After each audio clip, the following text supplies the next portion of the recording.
Saludos y bienvenidos a este curso de Ciencias Biológicas.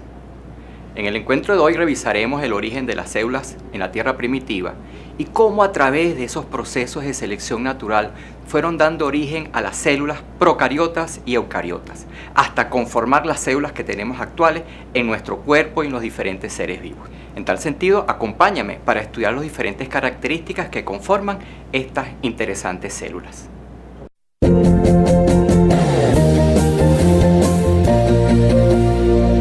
Las formas precelulares son sistemas de moléculas a partir de los cuales pudieron haber surgido las moléculas orgánicas que precedieron a las primeras y las actuales células.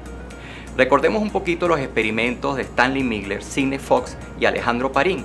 Ellos, a través de la interpretación de la atmósfera de la Tierra primitiva y de las fuentes de energía y sus experimentos, empezaron a construir o a crear estas primeras células llamadas protenoides o coacervados. Un elemento que se destaca aquí en ellos es la formación de membrana plasmática, es decir, la membrana que rodea a estas precélulas. Una analogía lo pudiéramos tener con nuestra piel. Nuestra piel es el órgano más grande, nos protege, nos rodea totalmente y de alguna manera generamos intercambio, por ejemplo el sudor. Igualmente esta célula con esta membrana permite el intercambio selectivo de sustancias de adentro hacia afuera y de afuera hacia adentro. Las gotas microscópicas entonces, formadas por estas macromoléculas, son aceptadas como modelos posibles de precélulas. El científico mexicano Alfonso Herrera realizó entre los años 1930 y 1940 importantes experimentos para determinar lo que pudo haber dado origen a las primeras células. A estas estructuras que formó las llamó sulfobios y colpoides, que obtuvo a partir de mezclas de gasolina, resina, aceites y aceite de oliva. Esta teoría en que se basó sus experimentos se llamó plasmogenia. Es un modelo alternativo a los que vimos en los antiguos experimentadores. Estas precélulas, a través de millones de años de selección natural, fueron cada vez siendo un poco más complejas. En líneas generales se presentan dos tipos de células en este sentido: las células procariotas y, mucho más complejas, las células eucariotas, de las cuales estamos formados nosotros.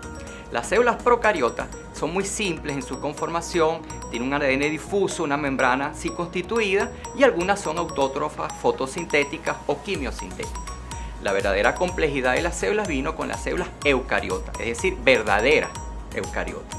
Una de las ideas que nos da particularmente interés de cómo se complejizaron es la teoría endosimbiótica. Esta teoría endosimbiótica fue propuesta por la doctora Lynn Margulis, que propone que las células eucariotas se originaron a partir de una célula eucariota primitiva, una célula huésped, que en un momento dado englobaría a células u organismos procariotas, estableciéndose entre ambos una relación endosimbiótica.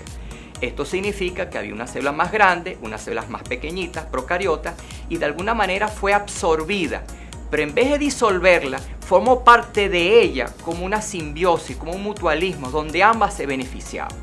Esto fue de una manera muy particular porque dio origen a dos células particulares. La mitocondria dentro de la célula pudo formar organismos heterótrofos, y el que era una cianobacteria o bacteria fotosintética es lo que conforma realmente la célula, el cloroplasto de la célula vegetal. A partir de ahí los eucariotas teníamos o heterótrofo o célula animal y autótrofo o célula vegetal. Entonces vean cómo se conforman las células de una manera más compleja, es decir, célula animal y célula vegetal con estructuras muy particulares. De hecho, hasta la mitocondria tiene su propio ADN. ¿Y dónde se originaron estas células tan complejas? En el agua. Por eso el agua es fundamental en el desarrollo de la vida. ¿Por qué el agua es tan fundamental? En primer lugar, todos estamos de alguna manera conformados por agua. En el ser humano el 70% es agua y en una medusa más del 90% es agua. Cuando estudiamos en forma particular la molécula de agua, entre ellas se establecen lo que se denominan puentes de hidrógeno. Los puentes de hidrógeno son importantes porque mantienen la configuración de esta molécula entre una molécula de agua y otra. Eso le permite tener propiedades de adhesión y cohesión, es decir, adherirse a los espacios y unirse una con la otra. Eso le va a permitir tener flexibilidad, por eso el agua es un medio fluido. Además, estas propiedades, cuando disminuye la temperatura, recuerda que la temperatura, calor, alta temperatura, frío es ausencia de calor, la molécula de agua se comprime, se engloba, aumenta su volumen. Al aumentar el volumen, ella flota en un medio líquido, por eso el hielo flota. Otro elemento importante al estudiar el agua es que tiene alta temperatura de vaporización, es decir, el agua requiere al menos 100 grados centígrados para hervir, pero sobre el nivel del mar. En la medida que subimos en altitud, la presión atmosférica disminuye y se requiere menos temperatura para que el agua hierva. Otra de las propiedades fundamentales del agua es que se constituye un solvente universal. Estas características de polaridad que le da la molécula de agua le permite disolver, por ejemplo, otra molécula polar como es la sal, es decir, el cloruro de sodio.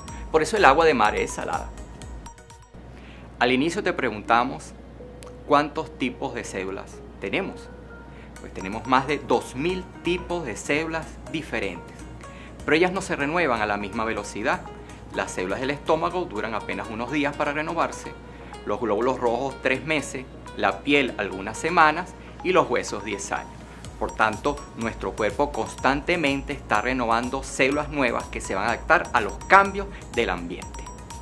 Acompáñanos entonces a los siguientes encuentros educativos y recuerda, ciencia es conocer y la biología es el estudio de la vida. Hasta entonces.